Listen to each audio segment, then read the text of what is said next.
नमः। वृश्चिके ज्येष्ठा नक्षत्रे हरितकुलभूषणं रंगाचार्य सत्पुत्रं कृष्णमाचार्यमहं भजे। आचार्य दिव्यत्रिवरे शरणं। ఈవేళ పట్టాభిషేకం మహోత్సవంగా జరుపుకొని మనం పూర్ణాహుతి కార్యక్రమాన్ని నిర్వహించుకుంటాం. అయ్యా పట్టాభిషేకం ఎవరికండి? పట్టాభిషేకం జరుపుకోవాలంటే ఎవరు జరుపుకుంటారు? రాజు అయినటువంటి వాడు, చక్రవర్తి అయినటువంటి వాడే కదా జరుపుకునేది. ఎవరండి మనకు చక్రవర్తి? ఎవరు? చక్రవర్తి మగన రామచంద్ర స్వామి మాత్రమే శ్రీమన్నారాయణ యొక్క అవతారంలో చక్రవర్తి అంటే రామచంద్ర స్వామి. ఆయన యొక్క పట్టాభిషేక మహోత్సవాన్ని జరుపుకుంటున్నాం. అయ్యా ఆయనకు పట్టాభిషేకం మనం ఎవరమండి చేయడానికి? ఏమన్నా 100 ఎకరాలు 1000 ఎకరాలు రాసిచ్చి ఆయనకు రాజ్యం ఇస్తున్నామా? వాళ్ళ నాయనగారు చేయలేదా పట్టాభిషేకం?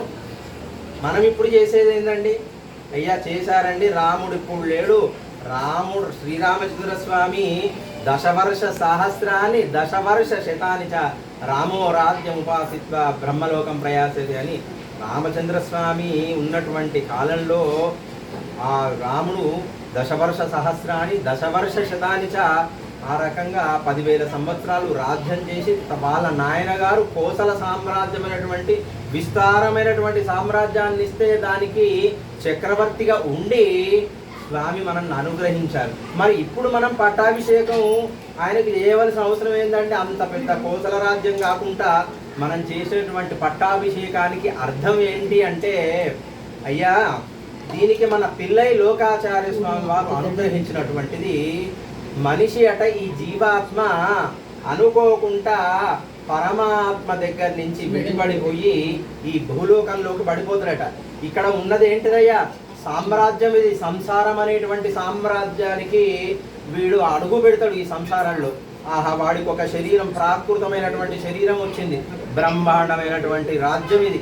సంసార సామ్రాజ్యము అనేటువంటి రాజ్యంలో వీడున్నాడు.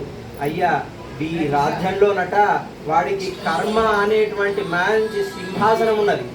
ఆ సింహాసనం లోపల ఈ జీవాత్మ రూపుడైనటువంటి వీడు కూర్చున్న వెంటనే పాపం ఈ సామ్రాజ్యానికట 9 ద్వారాలు ఉన్నాయి. 9 రంధ్రాలు అంటారు కదా, మంచి రంధ్రాల ద్వారా 9 ద్వారాలు ఉన్నాయి. ఆ 2 కళ్ళు, 2 చెవులు, 2 ముక్కులు, నోరు, పాయు, ఉపస్థ అని చెప్పి 9 రకాలైనటువంటి దారులు ఉన్నాయి. ఈ దారులతో ఈ సామ్రాజ్యంలో వీడు ఎట్లా అండి? ఆహా వీడు చూసినంత యూట్యూబ్, వీడు చూసినన్ని సినిమాలు, వీడు చూసినంత దరిద్రం అంతా దానికి ఫిల్టర్ ఏం లేదు. ఈ 2 కళ్ళతోని వీడికి మంచిగా ఇంద్రియ భోగాలను అనుభవిస్తూ ఉన్నాడు. దాని తర్వాత 2 చెవుల ద్వారా పాపం వాడికి ఎంత వినపడాలండి, ఏమేమి వినాలను ఒక రోజు మొత్తంలో ఎంతో కొంతసేపు వింటే పర్వాలేదు. ఈ మధ్యన హెడ్సెట్ పెట్టి కూడా ఎక్కడ మన డిస్టర్బెన్స్ అవుతుందో అని చెప్పి బ్రహ్మాండంగా ఈ మంచి 9 రంధ్రాల గుండా సుఖాలను అనుభవిస్తూ ఈ సామ్రాజ్యంలో ఆహా నేను నాది. వీడికట 2 గుర్రాలు ఉన్నాయట, రాగము ద్వేషము. రాగం అంటే అనురాగం. ఈ నాది, నా పిల్లలు, నా సంసారము, నా భూమి, నా ఇల్లు, నా కారు అనేటువంటి రాగము. వీటిని ఎవరైనా దూరం చేస్తే వాళ్ళ మీద ద్వేషం. ఇతన్ని ఎవరైనా వీడిని మెచ్చుకొని మంచిగా సింహాసనం మోస్తేనేమో ఆహా వీడు చాలా మంచివాడు, వీడిని ఎవరైనా తిడితేనేమో ఆహా వీడు మంచివాడు కాదు. ఇటు రాగము ద్వేషము అనేటువంటి 2 గుర్రాల మీద మంచి సామ్రాజ్యంలో రాజ్యం ఏలుతున్నాడు ఈ జీవాత్మ. అయితే వీడికి మంచి సేవకులు ఉన్నారండి, 6 సేవకులు. కామ, క్రోధ, లోభ, మోహ, మద, మాత్సర్యాది 6 సేవకులు ఉన్నారు. మంచి సేవ చేస్తున్నారండి. వీడు చెడిపోవడానికి ఎంత సేవ చేయాలో అంత చేస్తున్నారు. ఏంటిదండి వీడు చెడిపోవాలంటే మంచి తొందరగా కోపం రావాలి, వీడిని ఎవరన్నా అనగానే కోపం రావాలి. మంచి సేవ, మంచి నాశనం కావడానికి ఇది వీని సామ్రాజ్యం. దుఃఖమయమైనటువంటి సామ్రాజ్యంలో, ఈ సంసార సామ్రాజ్యంలో వీడు రాజు. అయితే మనం చేసేటువంటి పట్టాభిషేకం ఎందుకండి? అయ్యా పిల్లై లోకాచార్య స్వామి వారు మనకు పూర్వాచార్యులు అనుగ్రహించింది ఏంటంటే ఎప్పుడు నేను నాది అన్న అహంకారము నీదా, ఈ శరీరము ఒక 100 సంవత్సరాలు ఎక్స్పైరీ డేట్ ఉన్నది నాయన. ఇది కాగానే మళ్ళీ ఏం చేస్తాడు పరమాత్మ? నీకు తెలివి రాలే కదా, నువ్వు ఇంకా నీ యొక్క సేవకులతో పని చేయించుకుంటూ ఆహా ఈ దుఃఖమైనటువంటి ఈ బురదనే సంతోషంగా ఉన్నదని అనుకుంటున్నావు కదా, ఇంకా దీన్ని పోషిస్తున్నావు కదా నాది నేను అని. వెంటనే ఆయన బుద్ధి రాలేదని చెప్పి దీని తర్వాత వేరే శరీరం ఇస్తాడు. ఇంకొక శరీరం ఇస్తాడు. ఇట్లా ఎన్నో శరీరాలు తీసుకోవాలి. దాంట్లో మనిషి జన్మ ఎప్పుడు వస్తుందో తెలియదు. సరే మనిషి జన్మ వచ్చినా మళ్ళీ ఏం చేయాలండి, మళ్ళీ పుట్టాలి, చదువుకోవాలి, తిండి చదువు ఇవన్నీ కాగానే మళ్ళీ పిల్లలు సంసారం, మళ్ళీ వాళ్ళ పిల్లలు, ఇదే సంసారం, మళ్ళీ జాగలు భూములు సంపాదన ఇదే చేసి మళ్ళీ ఎక్కడికి పోవాలయ్యా, మళ్ళీ ఇంకొక శరీరం. ఇంత ఈ బురదలనే ఉంటావా? అయితే నువ్వు చేయవలసింది ఏందయ్యా, ఇక నువ్వు ఎంతసేపు ఇది కాదు. నీ పట్టాభిషేకం అంటే మనకు రామాయణంలో వాల్మీకి మహర్షి మనకు చెప్పినటువంటిది.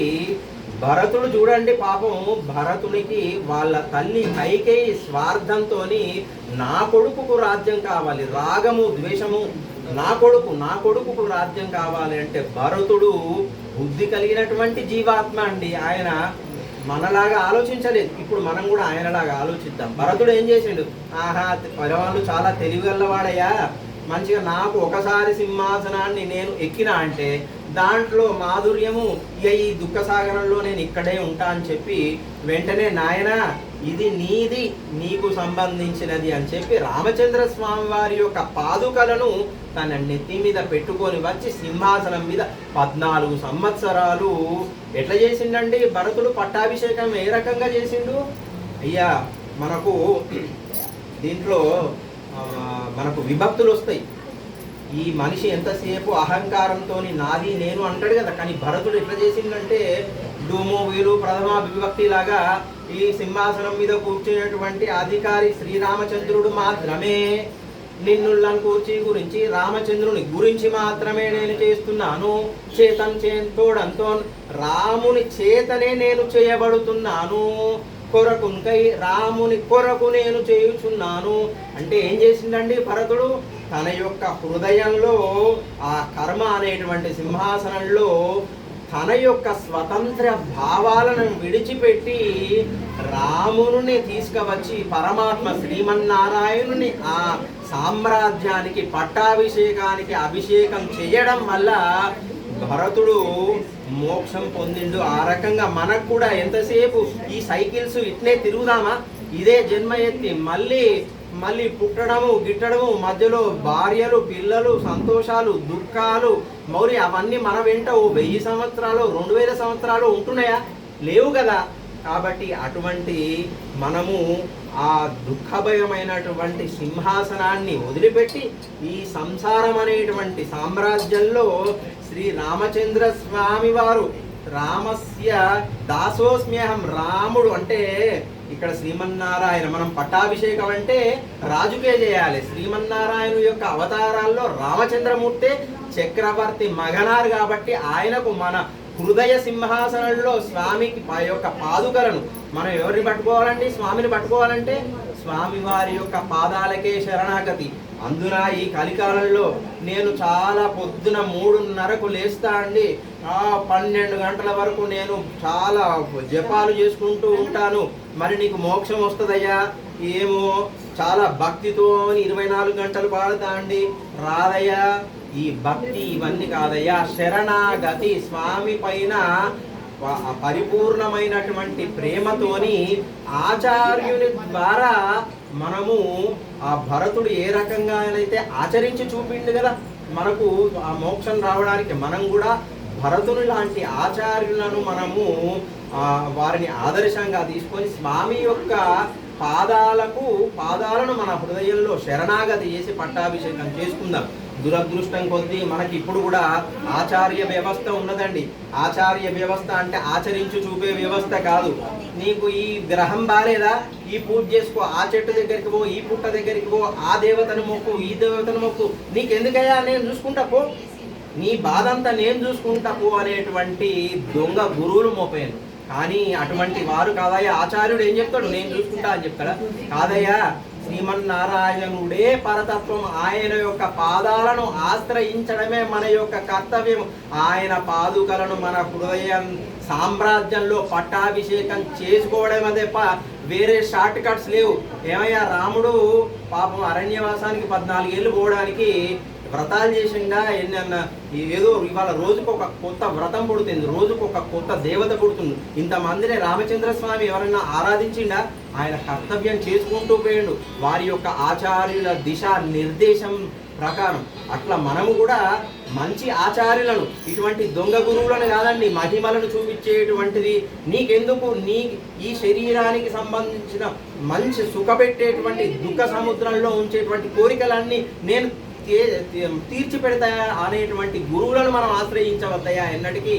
మనం ఆచార్యుల ద్వారా పరమాత్మను ఆశ్రయించి పట్టాభిషేకము చేసుకుందాం. ఇప్పుడు ఇంతమంది ఉన్నారండి, పట్టాభిషేకం చేసుకున్న తర్వాత కూడా మన హృదయ సామ్రాజ్యాల్లో పట్టాభిషేకం చేసుకున్నాక మళ్ళా గడప దాటిన వెంటనే మళ్ళీ ఆ దేవతనా ఈ దేవతనా ఆ వ్రతమా ఈ నోమా అంటే మనం పట్టాభిషేకము వచ్చిన దానికి ఫలితం ఏమీ లేదు.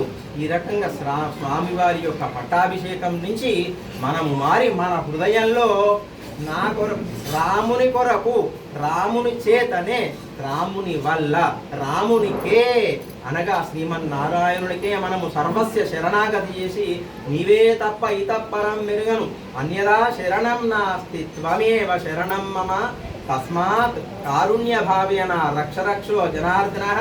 శ్రీ రామచంద్ర స్వామి నీ యొక్క పాదుకలను మేము పట్టాభిషేకం చేసుకుంటున్నామయ్యా, మా యొక్క శిరస్సును కూర్చోబెట్టి మా సామ్రాజ్యానికి ఇక అంత భారమంతా నీవే అయ్యా తండ్రి అని చెప్పి ఈ రకంగా పట్టాభిషేక మహోత్సవాన్ని జరుపుకొని పూర్ణాహుతిని జరుపుకుందా. జై శ్రీమన్నారాయణ. మనకి 9 రకాల సంబంధాలు ఉన్నాయి పరమాత్మకి. మనకి ఈ జన్మలో వైష్ణవ సాంప్రదాయంలో ఉండి భోగం ఈ వస్తు భోగం కాదు, ఇది మానసిక భోగం అనుభవించి